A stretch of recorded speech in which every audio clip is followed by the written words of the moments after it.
Hello అండి, welcome to my channel. ఈరోజు video వచ్చేసి చికెన్ కర్రీ అండి.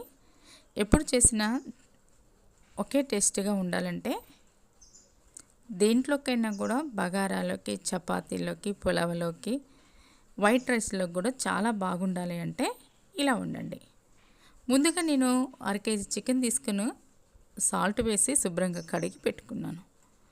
తర్వాత ఇక్కడ 2 స్పూన్లు కారం వేసుకున్నా, 1/2 స్పూన్ పసుపు, తగినంత సాల్ట్, ధనియాల పొడి, మసాలా పొడి కూడా వేసుకున్నాను. పెరుగు 1 కప్పు, నిమ్మరసం ఒక 2 స్పూన్లు తీసుకొని మొత్తం కలుపుకొని కనీసం అర్ధగంట గంట కలిపి పెట్టుకోవాలండి. అప్పుడు చికెన్ అనేది మరింత టేస్టీగా ఉంటుందన్నమాట. ముక్క కూడా నిమ్మకాయ వేయటం వల్ల ముక్క కొంచెం గట్టిగా సాఫ్ట్గా తింటుంటే చాలా టేస్టీగా ఉంటుందండి.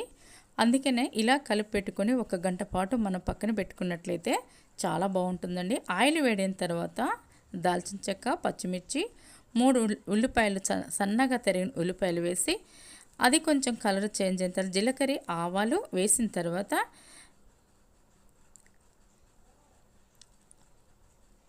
ఇంకొంచెం ఉల్లిగడ్డలు ఏగనివ్వాలండి. ఏగిన తర్వాతకి ముందుగా కలిపి పెట్టుకున్న చికెన్ కూడా వేసేసుకోవాలి.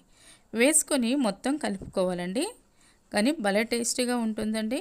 ఒకసారి ఇలా ట్రై చేయండి. ఎప్పుడు మనం డైరెక్ట్గా వండుకోకుండా అప్పుడప్పుడు కూడా ఇలా మొత్తం కలిపి పెట్టుకొని 1 గంట పాటు పక్కన పెట్టుకొని మీరు ఒకసారి వండి చూడండి ఎంత టేస్టీగా ఉంటుందో. కర్రీ చాలా టేస్టీగా ఉంటుందండి. ముక్క కూడా తినాలనిపిస్తుంది, అంత బాగుంటుంది. ఫ్రెష్ అల్లం మాత్రానికి చికెన్లో కానీ, మటన్లో కానీ, ఫిష్లో కానీ ఎప్పుడైనా అప్పటికప్పటికి నూరుకున్న ఫ్రెష్ అల్లం అయితేనే వేసుకోవాలండి. అప్పుడే కూర మరింత టేస్టీగా ఉంటుంది. చాలా చాలా చాలా టేస్టీగా ఉంటుంది. కొద్దిగా కొత్తిమీర వేసుకున్నాను, కారం, మసాలా పొడి కూడా ఇప్పుడు వేసుకున్నానండి. వేసి మొత్తం కలుపుకున్నాను. ఇలా మొత్తం కలుపుకొని ఇలా మొత్తం వేసేసుకొని కలుపుకోవాలండి. మీరు తగినన్ని నీళ్ళు పోసుకోవచ్చండి. కొంచెం చికెన్ కర్రీ అయితే కొంచెం గ్రేవీగా దగ్గరగా ఉంటేనే చికెన్ కర్రీ బాగుంటుంది. అందుట్లో అన్నంలో కూడా ఈ గ్రేవీ ఉంటేనే చక్కగా కలుస్తుందండి. ఇట్లా పులుసు కంటే కూడా దగ్గరగా ఉంటేనే ఎక్కువగా అన్నం కలుస్తుంది అనమాట. చాలా టేస్టీగా ఉంటుందండి. ఒకసారి మీరు ఇలా ట్రై చేయండి. చూడండి, స్టవ్ మీడియం ఫ్లేమ్ పెట్టుకొని ఉడకనివ్వాలి. చక్కగా దగ్గరికి అయిపోయిందండి. పులుసు కూడా చాలా బాగుంటుందండి. ఇలా ఒకసారి ట్రై చేయండి. దేంట్లోకైనా బాగుంటుందండి ఈ చికెన్ కర్రీ. నచ్చితే మాత్రానికి మీరు తప్పకుండా లైక్ చేయండి, షేర్ చేయండి, సబ్స్క్రైబ్ మన ఛానల్ని తప్పకుండా చేసుకోండి.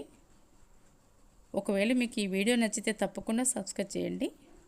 ఎలా ఉందో కామెంట్స్ తెలియచేయండి. Thank you for watching.